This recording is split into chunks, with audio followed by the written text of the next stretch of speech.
Good evening. I hope you're all doing well. I apologize. I'm tired and slow in a hotel room. It's late at night. My back is killing me and I can't sleep. I figured for shits and giggles, I'd finally join. It seems like everybody else on the internet and make a video on my thoughts involving the Nick rekieta situation. I'm not going to share my thoughts as an attorney, obviously, because I'm not an attorney or anything like that, but I will share my thoughts as somebody who's the oldest of five kids to crackheads. And just how I know exactly what these kids have been going through. First of all, I want to say to that steel toe guy, on the off chance he ever sees this, I don't know if this is like some attempt by you to get out of like child support payments or something so that you lose all rights to your own kids. But you should, again, I'm not a lawyer, but you should really shut up. For some of the shit that you're talking about and you're saying out loud, there's no real statute of limitation that's going to be expiring anytime soon. And some of the crap you're saying is pretty actionable. I wouldn't be surprised if you're under an active police investigation. It's amazing to me. This guy is literally risking his life criminally for internet clout from weirdos online for his failed radio show. So as for Nick and Kayla, I feel bad for the kids. I think the youngest one is 6. I think the oldest one was 16, 17. And it sounds like they were living in squalor and filth. They were struggling to like feed themselves and so on. And I know there's a lot of people out there like, why can't the kids take care of themselves? So for those of you who didn't grow up with hardcore drug abusing assholes as parents, what you have to do in the morning, and the morning lasts all day, is you have to be absolutely silent. Because if you wake up mommy and daddy after they're strung out and hungover and shit, and you could wake them up by making noise or making smells, like if you're cooking, by running the laundry machine or anything like that, somebody's going to get the shit knocked out of them. Now, I know that Nick and Kayla haven't been charged with like physical child abuse, but I'm certainly that they could be very biting with their words to their children, unlike my parents who, they showed their feelings with a nice closed fist. These poor kids are stuck in a very, very rural location. At least in my case, I grew up in Northeast Baltimore.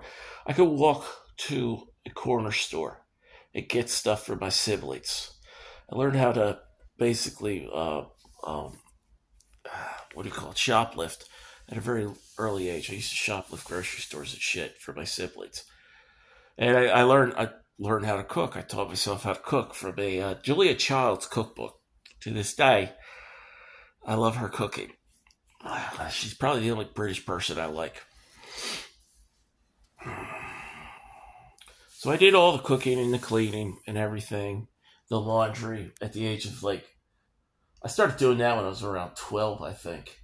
And I did it up till when I was 14, when I don't even remember what set my parents off, but I ended up permanently in foster care until I aged out. My siblings got back with my parents eventually. So Nick and Kayla are going to be dealing with that after they're done their criminal trials shit. I don't think they're actually going to go to jail. I don't think I think they're going to get like a suspended sentence because rich people don't go to jail. They get all the benefits. But what they're going to struggle with is getting custody of their kids again, because they're both going to have to get clean. They're going to have to go to parenting classes. They're going to have to do all this shit. I'm telling you this right now. If one of them gets sober, that marriage is over. They're not going to be able to get sober at the same time. That never, ever, ever works out. People get sober at like different time frames. It just won't happen. And I don't think I've ever seen a marriage survive sobriety unless it was a situation like my marriage, where you had one person was the addict. In that case, it was me. I was an or I am still an alcoholic. The other critical thing was I never did anything to my wife. I didn't abuse her. I didn't do anything like that. She didn't even know how bad my drinking was until I tried to tape her, and I ended up in the hospital with a grand mal seizure. I think it was a grand mal seizure. Whatever it was, it ended up with a catheter in my arm and a catheter in my dick. That's for damn sure. So when I went to rehab, I had to struggle with all the shit that I'd been ignoring, like my childhood, getting blown up overseas, all that fun crap. That came at me all at once. My wife was pregnant with our son. I was away from her, and I felt like a terrible failure. I was practically suicidal. What I went through is going to be nothing compared to Nick and Kayla, because not only are they going to have to think about getting sober, dealing with their emotions, shit, they're going to have to deal with the crap that they've been doing to each other, to themselves, and to their kids. That's going to be fucking brutal to take on without your coping mechanism of large amounts of alcohol and pretty much any fucking drug you could buy. So I don't believe for a moment they're going to get sober. I would be surprised right now if Nick and Kayla right now are on the benders of all benders, especially if Nick put up the $100,000 so that him and his wife could get out with no restrictions, which that's a weird thing with Minnesota. It's the most bizarre thing I've ever heard, that you could get like non-restricted release like that. That's just fucking wild. I think that's the whole reason why he's not currently live streaming. It has nothing to do with the fact that it's legally smart for him to not live stream. I think he's a jackass and an idiot, and he would absolutely live stream himself if he thought he could make it look like he wasn't high off his tits. He's just high as fuck. This was not the rock bottom. My God, it's not. If all it took for abusive drug addict parents to hit rock bottom and get sober is them getting arrested and having their kids pulled for them, my parents would have gotten sober back when I was 9 years old. Like, their youngest kid is like 6 years old. That kid has never seen Nick or their mother, Kayla, sober. They probably never have. They probably have no memories, no good memories of their parents. They just know their parents as like these screaming monsters and shit that keep them in absolute filth and poverty, not feeding them and shit. And it's a small town. I mean, and plus the kids were homeschooled. Like, at least for me and my siblings, we got the respite 5 days a week of being able to go to Baltimore City School and get away from the abuse.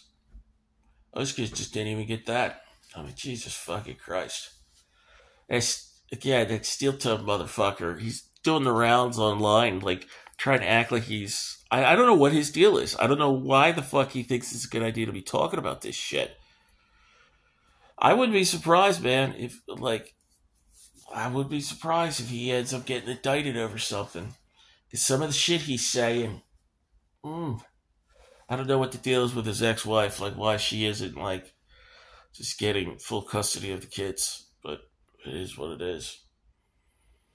These people are all fucking insane. And these kids are going to take... It's going to take a long time for these kids to recover, especially the young ones.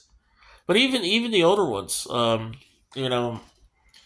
Kids are very, very astute. We pick shit up. We don't understand it, but we pick shit up. I remember when I was, I think it was 7. And this was before my parents really got out of control with crack and alcohol. But my grandfather died. And he was buried in Baltimore, the Baltimore National Cemetery. And we lived right by that cemetery. Like, literally right by it. And I was totally confused at the time as to why we were leaving Grandpa, my beloved Grandpa. We were leaving him in the place where homeless people went to have sex and shoot up heroin. I didn't really understand what sex was. I didn't know what intravenous drug use really was, other than that people did those two things. And I knew graveyards as a place to where that's what people did there. I had no concept, really, of death. I didn't understand what a cemetery was supposed to be. And it wasn't until years later when I was reading a book in school that I kind of figured out, oh, cemeteries are supposed to be places where you go to mourn the dead. Oh, Okay, well, that explains the tombstones kind of thing. And, I'm sure there's somebody out there that's laughing at this. But, like, this is the kind of fucked up shit that you pick up. Like, your norm. It is so hard to get someone to understand. Like, this is where me and my wife. This is the one issue that me and my wife will have arguments over. Because she comes from this very, very large, loving family. She talks to her family all the time. I've been over to Poland with the boy, I don't know how many times. He's so close to his cousins and stuff. They've always treated me like one of their own. They treat me like royalty. And my wife didn't know that my birth parents were still alive, and that my siblings were some of my siblings were still alive, until we came back to the States after we got married, and she wanted to have a ceremony for, her American college friends. We went to college together, so she was asking me who I would invite, and I mentioned that I might invite my middle brother, and that blew her mind. And then when I told her, I'm like, well, no, at the time, out of 5 of us, 4 of us siblings were still alive, and I'm like, and my parents are still alive. Because your parents, I want to meet them. You're not meeting my parents. Well, why not? I'm like, we're not driving around 695 until I find the underpass that they're living under. We're just not doing that. And again, it's like every single time, like, mom or dad would go off to jail, they'd come back clean. Well, the other one would be waiting for him with a bunch of rocks, and then the whole cycle would start again. If you're wondering, my parents are in a retirement home that I pay for. I'm not a complete fucking bastard. I just don't have anything to do with them. But I am paying for their end-of-life care. They did both finally sober up, mainly because they're both wheelchair-bound. So it's kind of hard for them to score.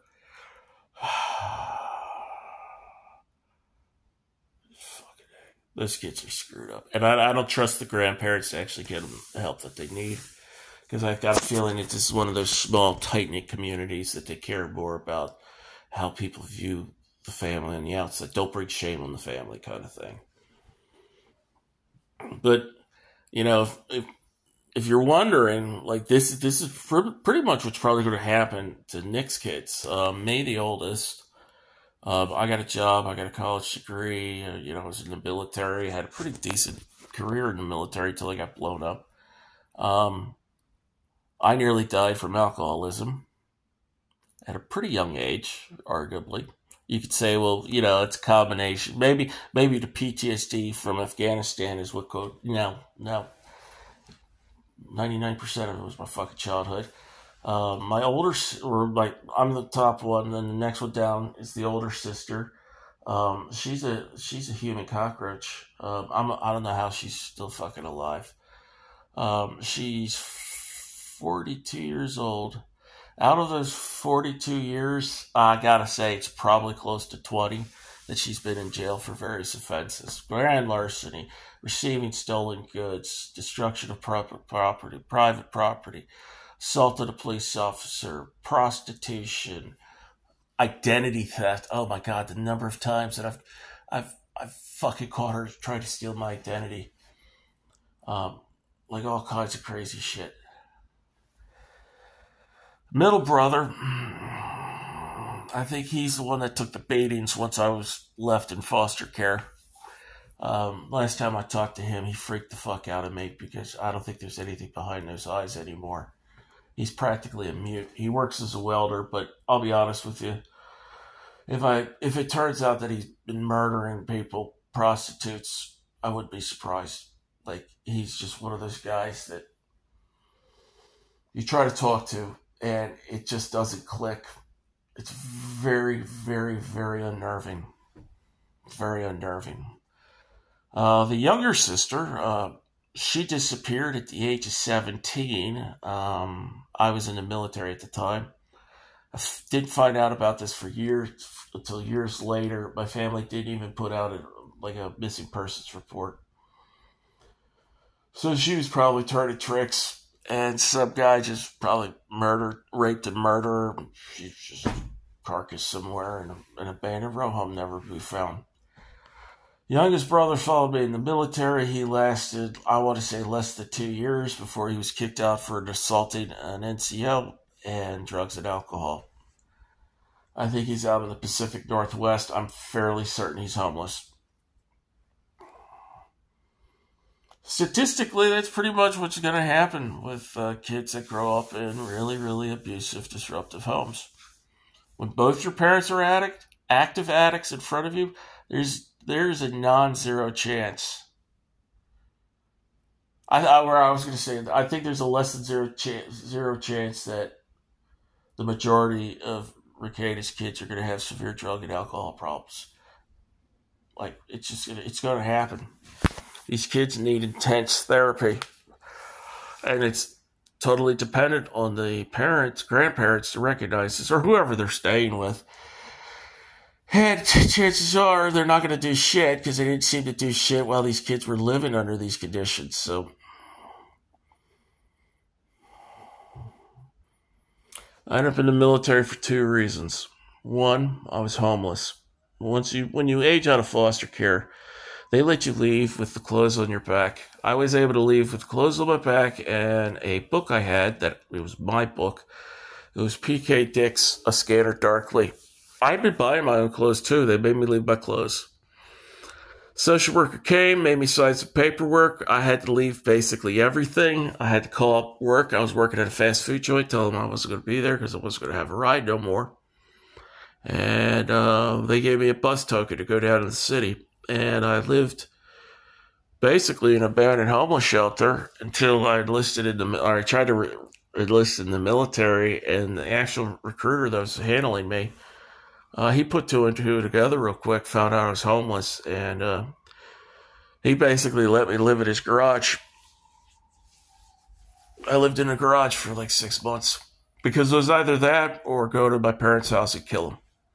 I was so angry. I was so pissed off. I hated them so much that I wanted to kill my parents. But I also didn't want to die in prison. That's the kind of rage and pain these kids are going to have. It's a dark place. It's a real dark fucking place. And I could talk about it now.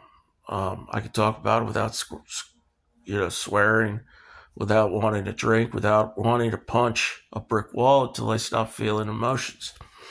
But this took me easily 20 years to get to this point. And I've had to see a therapist at least once a month for the last, at least 10 years.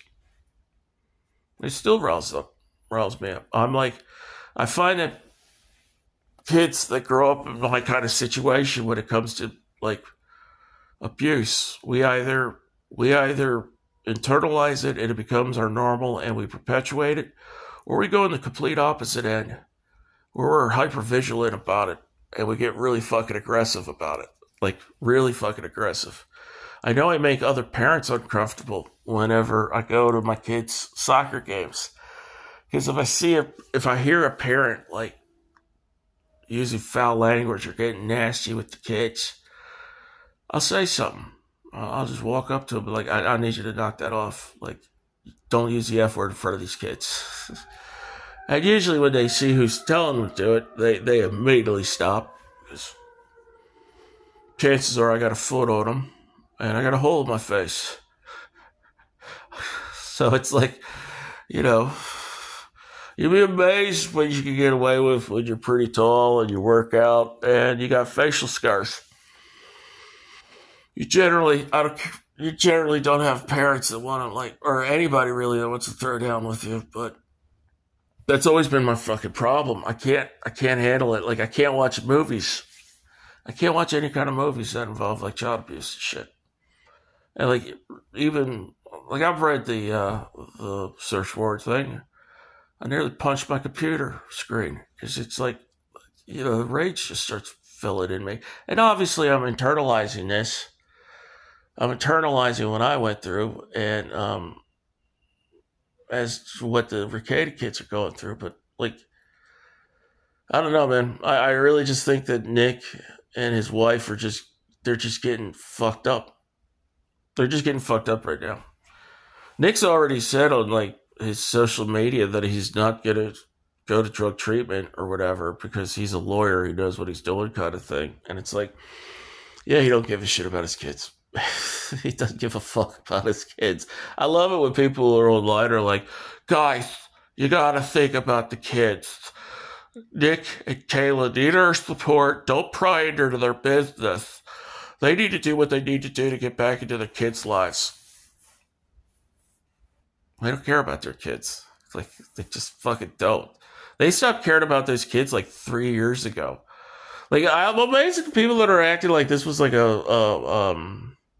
somehow like a really rapid descent for both of them. I started following Nick Rekieta during the Maddox trial, civil case between him and Dick Masterson, and I stopped watching him over almost immediately because right away I figured, okay, this guy is not a practicing lawyer. He's staying up until like 3 a.m. his time on a Tuesday drinking a bottle of scotch. There's no way he has office hours. There's just no fucking way. Nick's not a practicing lawyer, really. He's the lawyer that his daddy owns a law firm with his name on it. And he has a no-show job. I think ultimately that's always been Nick's biggest issue is he's never had to work for anything. So he's very, very jaded, very, very bored. You know, the old saying, idle hands are the devil's playthings, so to speak. But I mean, I noticed early on he was drinking like fucking crazy. And I didn't really mind it because, you know, hell, I'll enjoy me a use me only Blade stream once in a while. Helps me remind me why I don't drink anymore. But then when I learned, oh my God, he's got 5 kids in that household. They're homeschooled. Oh shit, I can't fucking watch this. I'm like, I couldn't watch it. I did before I stopped following him. I remember one time I did leave a message on his chat. Like, hey man, you know, it's like a Thursday. Don't you have to be at work in like 6 hours? You're killing a bottle of liquor. And then one of his mods blocked me. And then I think later on Twitter, I said, you know, I tweeted at him like, and I think that was about like 2 years ago, or it was under my old Twitter account where I was just like, hey man, you were really hitting the bottle. Like, you know, like, have you thought about maybe this was becoming a problem? And I think he insulted me and blocked me. And then for some reason, Dick Masterson started trying to fuck with me. And I think I tweeted something at Dick Masterson. I'm like, well, I wouldn't be surprised if you wouldn't notice if you had a problem. You're a failed improv comic. You don't know how to read a room. To which got me blocked by Dick Masterson. It's like any fucking hack comedian. He can give the jokes, but he can't fucking take it. And I really don't think Dick Masterson is funny at all. I really don't. He's one of those guys. I don't know why he has a fucking following. But no, this is all just fucking depressing. These kids are really fucked up. They're gonna be fucked up probably for the rest of their lives. It's not so much as they're not going to get the help that they need, because they might get the help that they need, but it might never be enough. And also, more shit may come out from this. You know, once these kids start opening up to Child Protective Services, I wouldn't be surprised if more shit comes out about, like, mommy and daddy bringing over the dealer, or actually, I think Nick always drove out for that, probably. But who knows who else they brought in to, like, party and swap fluids with and shit. These kids probably know what the smell of cocaine is and what the smell of, like, Astroglide is. And all kinds of weird shit. I bet you they've been finding sex toys and stuff. Oh, God. Poor kids. And again, the youngest one's, like, 6 years old. These kids were probably feral by the time the cops got involved. And, oh, by the way, the people that are, like, saying, like, the preacher or whatever was a snitch. There's no such thing as snitching when it comes to the safety of children. Like, seriously, fuck off with that. It's fucking depressing. Well, on that positive note, I'm going to try to find a way to fall asleep even though my back is killing me. I got a long day in the morning. I am trying to automate some not stacking cranes, key cranes. Those are the big cranes that unload container ships. And I hate doing these gigs because I don't like heights. And I'm going to be very high up in the air. So y'all take care. Ciao. Look out for each other. Don't fuck with kids.